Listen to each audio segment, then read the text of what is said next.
Hi everybody and welcome back to Unit 10. So, one of the things that we're going to talk about in this unit is what we call life space interviews. And we're going to call them LSIs for the convenience of lack of words. But yeah, so we're going to talk about life space interviews, and we're also going to talk about some emotional first aid as well. So what is a life space interview? A life space interview is where the client's actually encouraged to learn and to use more effective ways to respond in similar situations, should they occur in future. So if you can remember all the way back to Unit 1, the second aim of dealing with crisis therapeutically is to allow the client or the young person to actually learn from the situation. So the life space interview is an essential part of the process. So there's a couple of goals. We want to return the young person or the client to baseline. We want to clarify the events. We want to repair and restore relationships and teach new coping skills, identify some new coping skills. And we want to return the client or the young person back into routine. So look, there's 7 stages to a life space interview. Like everything else in these situations, it doesn't necessarily go in a linear process. It can go around a little bit.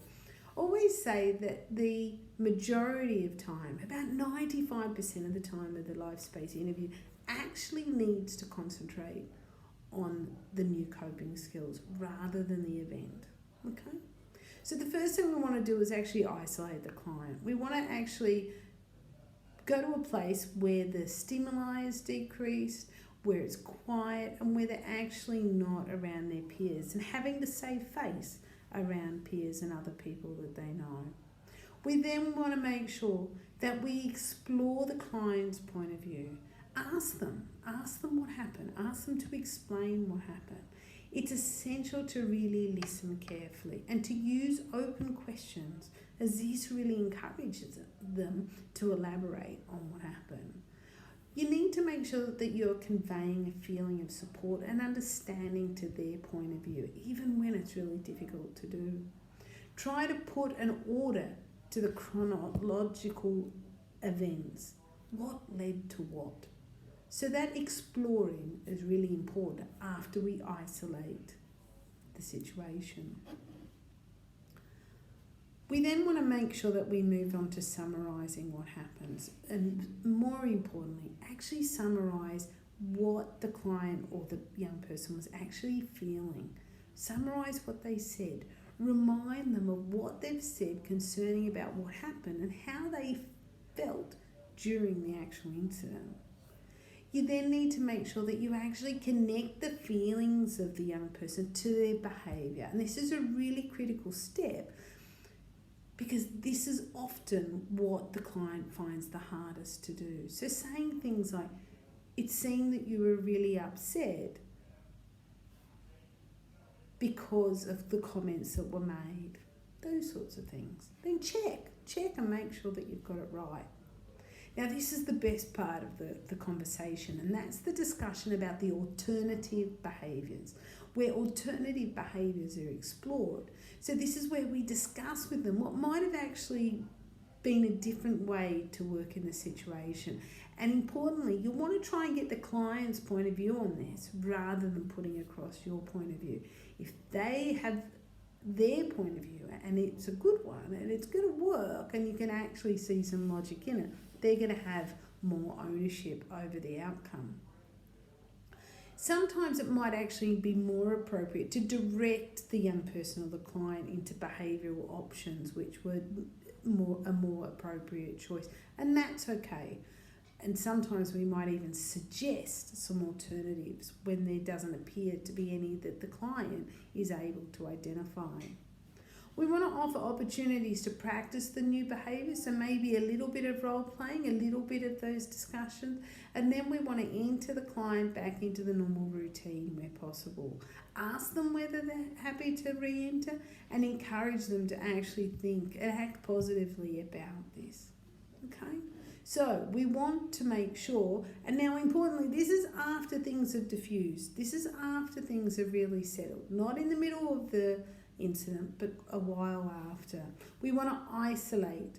We want to explore their point of view. We want to summarise their feelings, connect their feelings with the behaviour, offer an alternative, practice the new behaviour, and enter them back into the new routine. So look, let's go into an example. I want to give you an example of how this would work. So client 1 is a 13-year-old male. It's his first placement within a residential facility, and it's the first placement that he's had that's had real structure and control. He was then admitted to a more open unit, and his first placement came about because he was at risk to the community due to the use of illegal substances, alcohol, and being beyond the control of his mother. The client's father lives outside the family home and there's no contact with him at all. So this young man is small for his age. However, he has a strong sense of presence psychologically and socially. He tends to want to control relationships and events, and a pattern for understanding that there's actually no consequence for his actions. His mother reports that she found it difficult to set boundaries that he actually would accept. So family work's been carried out with this young person and with his mother, and both are really committed to the young person returning home. In fact, the primary purpose of this placement was to facilitate a phased return home. While all agreed on the purpose, including the young person, he then changed his mind and asked to actually return to the previous residential placement. Negotiations to achieve this goal were in hand when the incident that we're going to talk about took place. About 10 days after the incident, the client actually changed the placement. So the client was on a 1-week suspension from school. Haven't we seen that a few times? This was because of disruptive behaviour in class, and during his suspension, he was given work from school to complete so that his day would remain structured and that he would keep up with the other young people in his class. The client had difficulty adhering to this demand and used any opportunity to actually get out of completing his schoolwork. On this occasion, there was another young person who was quite a bit smaller than the client that we're talking about and was legitimately off school for a holiday. The client, however, involved in the incident began to be disruptive of the young person who was on a holiday. The young person on a holiday quickly said he'd had enough, he wanted to go out, he wanted to go to the pool, he wanted to do something else, and asked to be taken away by another staff member. The young person that we're talking about began to become quite disruptive. He tried to persuade the other young person to actually get involved in this behaviour as well. And when this didn't actually succeed, he switched to using verbal abuse and intimidation to pressure that other resident. When a staff member and the client actually left to go in the car, this is the client that was on holidays, our client actually climbed onto the car and abused and threatened the other young person. He was asked and told to get off the car, and the risks were firmly pointed out to him. So first of all, is physical intervention required at this stage? No, of course not. Okay. What's important is that everybody's safe, and that might be removing the other young person, and as we've discussed, removing spectators. So this issue was resolved. The young person got down off the car and he went inside. The other young person, who was legitimately on holidays, went to go on his outing and things settled. But there was the discussion that it needed to occur. That life space interview was essential. So in that life space interview, I isolated the child in that I actually made sure that there was no other young people in the residential that were actually around the young person when this was to occur. And I started with a really clear and open question. I said, I've been trying to understand why you hid out the other day. What was it that made you upset? I then summarised what he said back. I then connected the feelings that he was saying to the actual events. So I reassured him that I had no problem with him personally. I told him it's natural to feel angry and frustrated sometimes. And I told him that the way he reacted was not acceptable and not a good way to deal with those feelings. I also said I noticed that he reacted in this way previously and that he had done damage to property and hurt people in this process. I then put it back to the client. I said, it looks to me like you get frustrated when you're asked to do something that you don't want to do, and this makes you really angry. Then when you get angry, you sometimes get yourself into a state where you don't think about what you're doing, and then it gets you into trouble. And from what you've said to me, you don't like getting into trouble. We then had a chat about some alternative behaviours, having talked through how the young person dealt with the situation, highlighting the inappropriateness of it and the negative consequences of these actions. We discussed some different choices of action that he could have used to deal with the situation better. So one of the things that I said was, what other ways, mate, could you have acted on the day to stop what happened? We then developed a plan. So after discussing some of the ways that he could have actually dealt with the incident, we developed a plan together aimed at helping him to use a different approach if a similar circumstance arose again. Something different that would lessen the chance of a repeat. After conducting this conversation, we continued with the activities as we'd planned and returned to the residential unit. He seemed really quite relaxed and became re-involved in the daily routines of the unit. Several follow-up impromptu sessions occurred during which we rehearsed the actual plan. And with his permission, the matters were discussed and passed on to his key worker and other workers that actually worked within the unit. So this is a really good example of that life space interview and how we actually went through the steps to ensure that the young person learned from their actions. And that, of course, is such a key part of dealing with crisis therapeutically. So I want to move on now to what we call emotional first aid.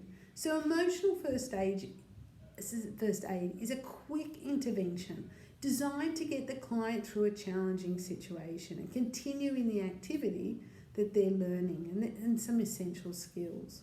So the goal of emotional first aid is to actually provide immediate support and help to reduce the emotional intensity. Its goal is to resolve the immediate crisis and enter the client back into the routine. We want to drain off emotions, so take time, and we want to do it with purpose. Very important.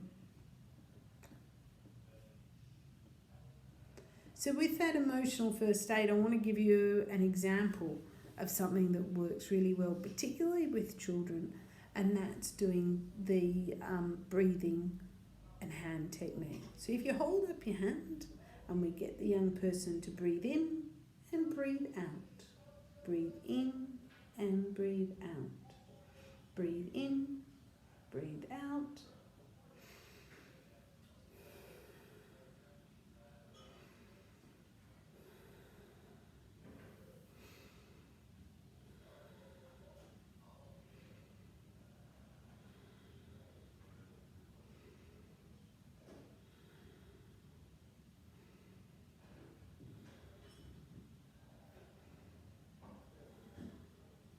So of course this technique actually allows the young person or the client to focus on their breathing, and we know that breathing works. We know that focusing on breathing and calming down actually will settle the heart rate and settle the emotions. When we're tracing a hand, we know that that helps because it allows the young person or client to actually focus on something. It distracts them from whatever else might be going on. So this is just an example of one that maybe you haven't heard of before. I'm sure that you've got your own techniques which work well for emotional first aid. What I really encourage you to do is actually gather a bit of a metaphorical toolbox of different techniques that you can be demonstrating to your clients and to your young people when they're not in a heightened state, so they can actually practice these. Look, have a great day, enjoy the reading, and of course enjoy the activities, and I will see you in the next unit. Bye-bye.